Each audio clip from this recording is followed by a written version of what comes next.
RD. Sharma solution देख रहे हैं। क्लास 12th है ये, chapter 6 determinants MCQ multiple choice questions. If A B C are in A P then the determinant this. अब आप देखें ए पी का मतलब क्या होता है। ये होता है अर्थमेटिक प्रोग्रेशन। अगर ए बी सी आपके ए पी में है तो ट्वाइस ऑफ बी बराबर ए प्लस सी होता है। ये तो हम जानते हैं, है ना। अब हम क्या करेंगे, इसमें कुछ इस तरीके से प्रॉपर्टी लगाएंगे कि कुछ ऐसा आ जाए और कहीं ना कहीं हमको जीरो मिल जाए। ये कर सकते हैं। तो अब देखिएगा कि सबसे पहला हम जो काम करने वाले हैं वो ये है कि अगर ये x प्लस 2 है या ये x प्लस 2a है, कैसे हम लेके आए ताकि हमको ये 2 किसी तरीके से a plus B minus 2c a plus C minus 2b मिल जाए या 2b minus a plus C मिल जाए, ऐसा कुछ मिल जाए। तो उसके लिए हम क्या करेंगे, देखिए ये जो रो 1 है ये R1 है या R2 है या R3 है। तो रो 1 में चेंज करेंगे। रो 1 और रो 2 को अगर हम ऐड कर दें, रो 1 और रो 2 को अगर हम ऐड कर दें या कहें रो 1 और रो 3 को ऐड करें तो कितना बन रहा है। मैं ये करके दिखा रहा हूं, x प्लस 2 और x प्लस 4 है, कितना हुआ जी 2x प्लस 6 और ये कितना है जी x प्लस 3। तो इसका ट्वाइस कर देते हैं 2x प्लस 3, तो 2x प्लस 6 हो गया ये। अब इन दोनों को अगर सब्ट्रैक्ट करें तो क्या आएगा 0। तो यही बात यहां बनी, हम x प्लस 2a लेंगे, राइट, और x प्लस 2c लेंगे ये वाला, और इससे सब्ट्रैक्ट कर देंगे ट्वाइस x प्लस 2b। क्या बना 2x plus 2a plus 2c minus 2x और ये माइनस ये आपका 2x और माइनस 4b। ठीक है जी। अब इससे क्या हुआ कि 2x तो चला गया, इसमें से 2 बाहर ले लीजिए, ये बनेगा a plus c minus 2b, और आप जानते हैं 2b बराबर a प्लस c होता है। यहाँ आपका 2b बराबर a प्लस c, ये a प्लस c हो गया, ये माइनस a प्लस c हो गया, ये आपका 0 हो गया। तो हम पहला क्या कर रहे हैं कि R1 में चेंज कर रहे हैं, R1 प्लस R3 इन दोनों को जोड़ा और सब्ट्रैक्ट कर दिया R2, ये वाला काम किया हमने। तो इससे क्या मिला, यहाँ 0 और यहाँ पर क्या आ गया, ये मैंने आपको बताया यहाँ भी 0 आएगा, यहाँ भी 0 आ जाएगा। तो जब ये 0 आ गया यहाँ से इस तरीके से, जब ये तीनों 0 आ गए आपके तो आपको कुछ करना ही नहीं है। अगर एक पूरी रो 0 आ गई तो इसका मतलब डिटरमिनेंट 0 है आपका।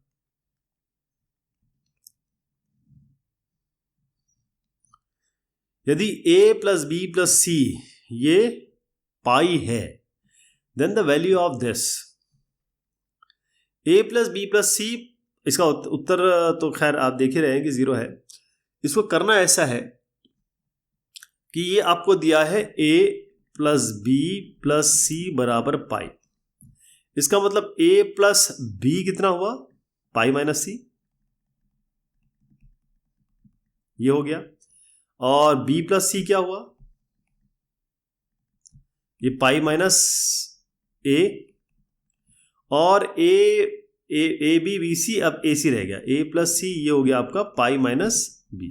ये तीनों चीज मिल गई आपको। इसी डिटरमिनेंट में इस a प्लस बी प्लस सी की जगह रखिए पाई, इस a प्लस सी की जगह रखिए आप पाई माइनस b, इस a प्लस बी की जगह रखिए आप पाई माइनस c, इस b प्लस सी की जगह रखेंगे आप पाई माइनस a, ऐसे रख देंगे। अब आप देखें एक एक करके देखिए, साइन 180 क्या होता है, ये 180 बना ना, साइन 180 क्या होता है, 0 होता है। साइन 180 0, साइन 180 माइनस ये था b, साइन 180 माइनस b क्या होता है, साइन पाई माइनस b क्या होता है, ये क्या होता है, कॉस पाई माइनस सी क्या होता है। तो यहां पर देखिए ये साइन पाई आया, तो सब साइन पाई माइनस बी किया आपका, तो ये आपका आया साइन बी, साइन बी है। इसी तरीके से आपका हमने यहाँ पर डाला था कॉस पाई माइनस सी, ये होता माइनस कॉस सी। ऐसी टेन पाई माइनस ए डाला था, ये होता माइनस टेन ए। ये सारा रख दीजिए यहाँ पर। अब बहुत ध्यान से देखिएगा यहाँ से क्या फेरबदल हुआ है। जब ये वैल्यू आ गई, इसके बाद ये वैल्यू आई, इसको देखिए इस मैट्रिक्स को, जैसे ये ए मैट्रिक्स है, इसका मैं ट्रांसपोज ले रहा हूं, मतलब इस रो को मैं कॉलम बनाऊंगा 0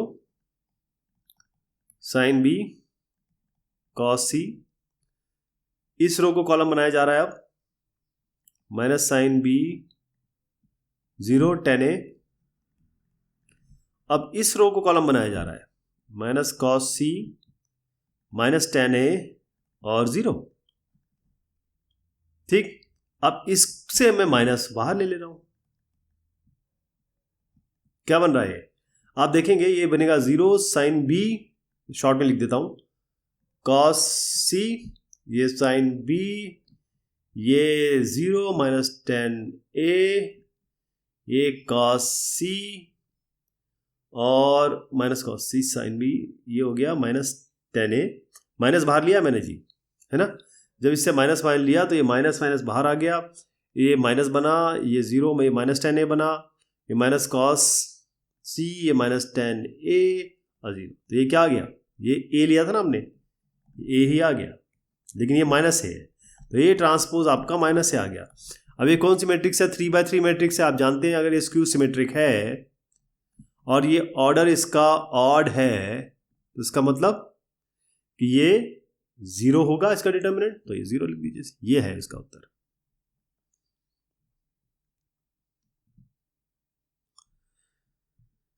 नेक्स्ट वाला कहता है the number of distinct real roots of this equal 0 lies in the interval this is, कितने डिस्टिंक्ट यानी कि अलग अलग रियल रूट्स इस इक्वेशन के वो इस इंटरवल में यानी कि -π/4 के से लेकर π/4 के दरमियान आते हैं, ये निकालना है आपको।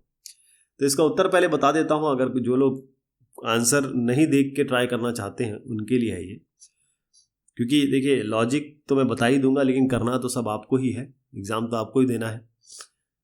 जब आप ये एक लॉजिक समझ जाएंगे तो इसी तरीके का कोई क्वेश्चन आएगा तो आप आराम से उसी लॉजिक से बाकी क्वेश्चन करते हैं, क्योंकि जितने ज़्यादा मैक्सिमम आप क्वेश्चन कर सकें वो आपको आइडिया देते हैं कि मतलब दिमाग खोलते हैं कि इस तरीके के क्वेश्चन आएंगे तो हम क्या क्या अप्लाई कर सकते हैं इसमें। इसलिए जितनी प्रैक्टिस मैथमेटिक्स में कोई चीज़ लॉजिक या रीजनिंग से आना उतना ही इम्पॉर्टेंट है जितना कि प्रैक्टिस से आना है। ओके, चलिए इस पर बढ़ते हैं। अब एक एक करके देखिए हम क्या करने वाले हैं, क्योंकि इसमें बहुत सारा साइन कॉस है, लिखने में टाइम लग जाएगा। मैं आपको यही बता देता हूँ, जहाँ लिखने की ज़रूरत होगी वहाँ लिखूंगा मैं। बहुत ध्यान से देखिए, ये कॉस कोसेक है, ये 1/sin होता है, सेक 1/cos होता है, सबको ऐसे तब्दील कर दीजिए। ये 1 हो गया। अब इसको आप 1/sin लिख सकते हैं, 1/cos लिख सकते हैं, 1/cos लिख सकते हैं। अब इसमें प्रॉब्लम ये आएगी आप कि उससे आप ट्रिग्नोमेट्री इक्वेशन तो सॉल्व कर सकते हैं। यहां हमको चाहिए रूट्स, तो रूट्स के लिए हमें क्या करना होगा, हमें एक प्रॉपर इक्वेशन बनानी होगी। और इक्वेशन बनाने के लिए हमको हमारे पास कोसेक और सेक के रिलेशन हैं। कौन कौन से रिलेशन है अभी आप देखेंगे, वो आप वैसे भी जानते ही हैं। तो हम क्या करेंगे, इस कोसेक एक्स को, यहां देखिए ये कोसेक एक्स है, यहां एक कोसेक एक्स है, यहां कोसेक एक्स है। या तो आप सेक एक्स बाहर ले लीजिए या फिर आप कोसेक एक्स बाहर ले लीजिए। अगर मैं यहां से सेक एक्स लेता हूं तब भी देखिए क्या मिलता है। अगर मैं इस फर्स्ट रो से सेक एक्स बाहर लेता हूं तो अंदर क्या बचेगा, ये cosec x by sec x, ये 1 ये 1, ये मिलेगा ना। अब जब सेक एक्स मैंने बाहर ले लिया तो यहां ऐसे मुझे करना पड़ा। अब ऐसे ही मैं यहां से भी एक सेक ले लूंगा, यहां से इससे भी एक सेक ले लूंगा, इधर से एक सेक ले लूंगा, तो सेक क्यूब आ गया है, सेक क्यूब आ गया है। अंदर क्या होगा आपका, इसमें हम अगर वैल्यूज अप्लाई करें तो cos cosec by J cosec by sec, यानी कोसेक होता 1/sin और साइन होगा कोसेक होता 1/sin, सेक होता 1/cos। तो ये क्या बनेगा, ये आपका cos बाय साइन यानी कि कॉट बन जाएगा। तो या तो आप कॉट से डील करें तब भी यही चीज आएगी, ध्यान रखिएगा, या फिर आप दूसरा काम कर सकते हैं कि इससे कोसेक एक्स बाहर ले सकते हैं। तो कोसेक एक्स बाहर लेने से क्या होगा, ये सेक बाय कोसेक आएगा, जो कि मैं अगर इसी से करें तो ये tan आएगा।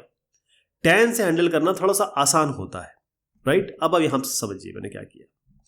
सबसे पहले इससे कोसेक एक्स बाहर ले लीजिए, इससे कोसेक एक्स बाहर ले लीजिए, इससे कोसेक एक्स बाहर लीजिए। इसका मतलब ये है कि जहाँ कोसेक एक्स होगा वो तो 1 हो जाएगा, जहाँ पर सेक होगा उसके नीचे आपको कोसेक एक्स लगाना पड़ेगा। ये सब हो गया। अब मैंने आपको बताया जैसे cosec x by sec x हमने किया था, ये कॉट आया था, तो sec x by cosec x बनी बात है कि वो tan आएगा। तो ये tan हो गया, tan हो गया, ये tan इस तरीके से ये आ गया। ठीक है साहब।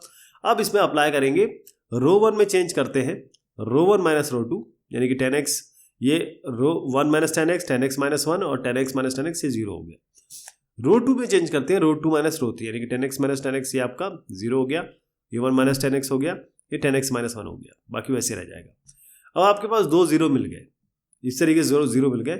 अब इसमें देखिए ये 1 माइनस tan x है, tan x माइनस 1 है, ये 1 माइनस tan x है, tan x माइनस 1 है। यहाँ पर इन दोनों से मतलब ये फर्स्ट रो जो है इससे हम 1 माइनस tan x कॉमन ले लें इस रो से, क्योंकि ये इसको कैसे लिख सकते हैं, -1 माइनस tan x है ना। तो यहाँ पर हम जब 1 माइनस tan x बाहर लेंगे तो यहाँ 1 बचेगा और यहाँ -1 बचेगा। ओके, इसी तरीके से 1 माइनस tan x यहाँ से ले लेंगे सेकंड रो से, यहाँ भी आपका 1 माइनस tan x लेंगे तो -1 बचेगा, यहाँ इसको बाहर लेंगे तो 1 बचेगा, इसको लेंगे तो -1 बचेगा। तो अब कितना आसान हो गया ना, ये कितना आसान हो गया। अब इसको खोल देंगे, इसको ज़रा ओपन करते हैं। किससे ओपन करेंगे, कॉलम 1 से कर दीजिए या रो से कर दीजिए, ये आपके ऊपर, क्योंकि एक 0 मिल ही रहा है। चलिए कॉलम से करते हैं। तो ये 1, ये इसका कोफैक्टर आ गया, 0 को छोड़ दीजिए, tan x, अब ये इसका कोफैक्टर आ गया है यहाँ पर। ये क्या होगा, इसको जब सॉल्व करेंगे तो ये, इसको मैं सॉल्व कर देता हूँ, ये बनेगा 1 minus minus plus tan x और ये 1 बाहर है, और प्लस ये बनेगा tan x, ये हो गया 1 माइनस 0, तो ये 1 प्लस tan x यानी कि 1 प्लस 2 tan x आ गया, वो आप यहां देख भी रहे हैं।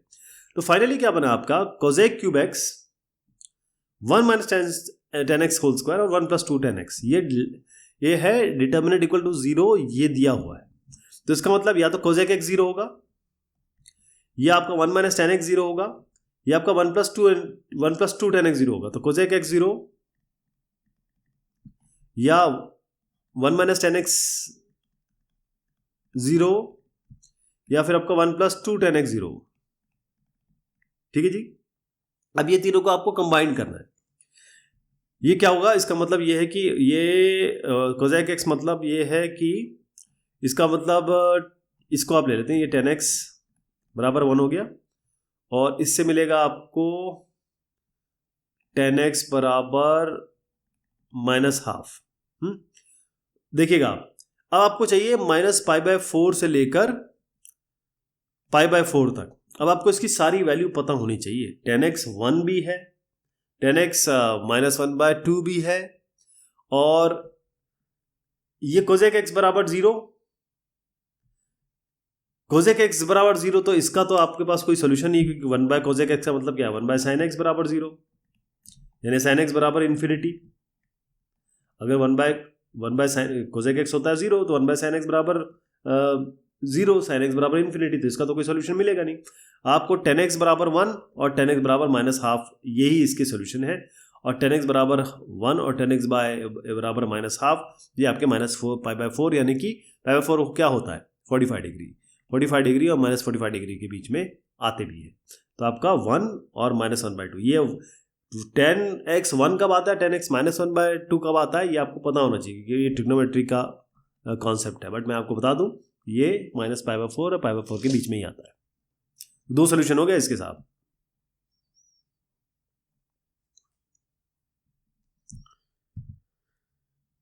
Late a B this where 0 और 2π इसके बीच में थीटा है, मतलब a ये हो गया।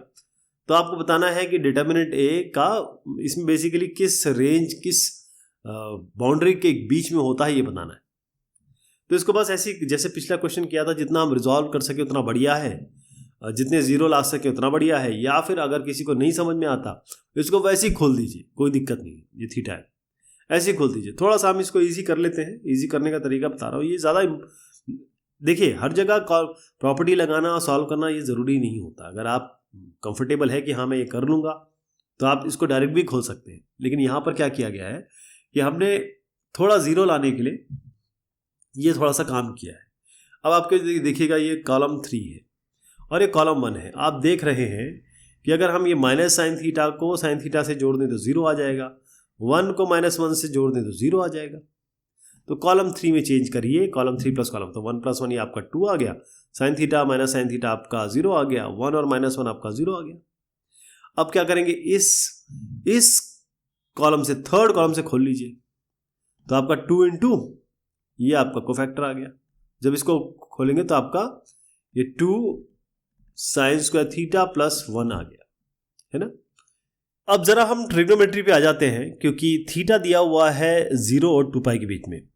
अब हम जानते हैं साइन थीटा जो होता है इसकी मिनिमम वैल्यू -1, मैक्सिमम वैल्यू होती है +1।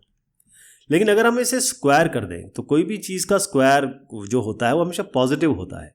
इसका मतलब अगर हम इसको sin² थीटा करते हैं, स्क्वायर करते हैं, तो ये क्या हो जाएगा, ये आपका 0 हो जाएगा, ये आपका 1 हो जाएगा, है ना।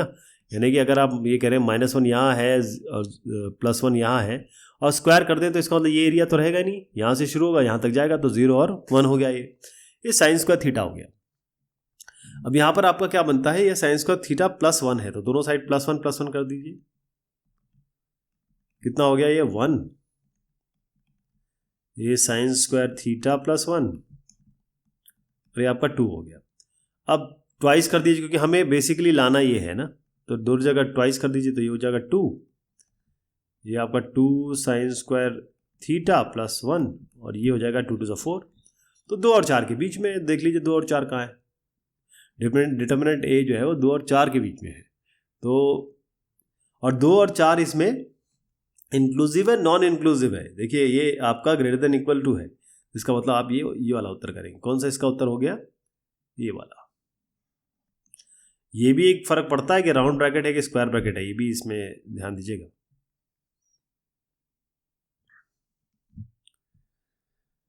नेक्स्ट कहता है कि अगर ये है तो x क्या होगा, तो इसको सीधा कर दीजिए, 2x × x, 2x² -5 × 8 = 40 बराबर 6 × 3 = 18 माइनस प्लस 7 × 14, 2x² बराबर 18 और 14 कितना होता है,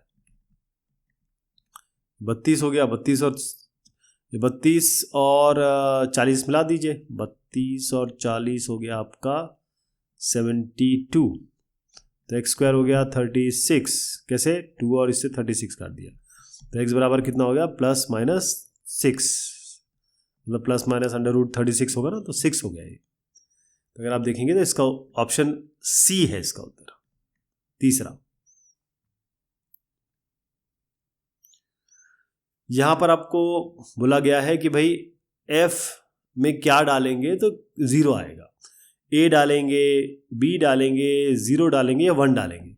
तो या तो एक डाल के देख लीजिए इसमें, है ना। f जैसे मैं इसमें 0 डाल देता हूं, तो f 0 कर रहा हूं मैं, देखिए क्या मिलता है, x की जगह 0 डाल दीजिए, 0 आपका -a, ये -b, यहाँ a 0 -c, ये हो गया b c 0, ठीक है जी। अब ये एक तरीका, पहले इसको करने से पहले मैं आपको ये पहले कर देता हूँ, फिर बताता हूँ आपको। ये आपका हो गया, हमने x को 0 डाला, क्योंकि ये क्वेश्चन इस तरीके से कह रहा है, x को 0 डाला, 0 -a -b, ये a b 0 c और ये -c 0। अब हम क्या करेंगे कि ज़रा ये आपको, इसको मान लीजिए a है, हम इसका ज़रा a ट्रांसपोज निकाल के देखते हैं। ये क्या आएगा, 0, मतलब इस रो को मैं कॉलम में चेंज कर रहा हूँ, ये रो कॉलम में चेंज हो रही है, ये रो कॉलम में चेंज हो रही है, 0 -a -b, ये अब ये रो कॉलम में चेंज हो रही है, a 0 -c, अब ये रो कॉलम में चेंज हो रही है, b c 0, ठीक। अब -1 बाहर ले लीजिए यहाँ से, क्या आएगा, 0 -a -b, a 0 -c, b c और 0। ये क्या आ गया, ये तो यही आ गया ना, लेकिन माइनस में आया, तो a ट्रांसपोज आपका -a हो गया। इसका मतलब ये कौन सी मैट्रिक्स है, ये 3x3 मैट्रिक्स थी, और अगर अगर ये ऑर्डर 3 है या कहें ऑर्डर ऑड है और ये आपने ट्रांसपोज निकाला या नेगेटिव के बराबर आ गया, इसका मतलब क्या है कि ये 0 होना चाहिए, तो इसलिए 0 आ जाएगा, F0 0 हो गया। ये एक तरीका है। मैंने कहा ना, एक ही चीज़ को करने के बहुत सारे तरीके हो सकते हैं। अब आप यहाँ देखें कि मैं इसको कैसे करना चाह रहा हूँ। दूसरा तरीका ये है, इसको थोड़ा सा आप जैसे FA डाला इन्होंने, FB डाला, F0 डाला, F0 का सोल्यूशन ले लिया, वो 0 आ गया। ये तरीका ये थोड़ा सा क्योंकि हम क्वेश्चन कर चुके हैं, हम एक्सपीरियंस आ गया, तो हम बता सकते हैं ऐसे भी हो सकता है। वरना ये सारी वैल्यू डाल के देख लीजिए, जिसमें 0 आ गया उसमें 0 आ जाएगा।